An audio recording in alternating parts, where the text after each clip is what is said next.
everything. It's eternal, and it's a good achievement in the human life.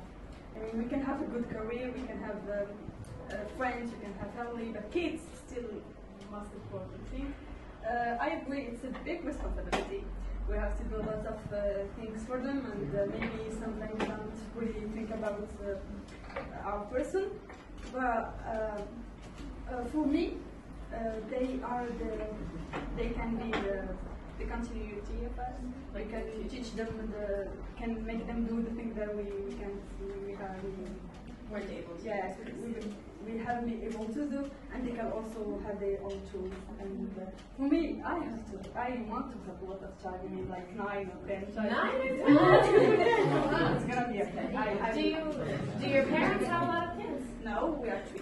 Just 3? Yes. So you want to change that? You want to make a bigger family? Bigger family.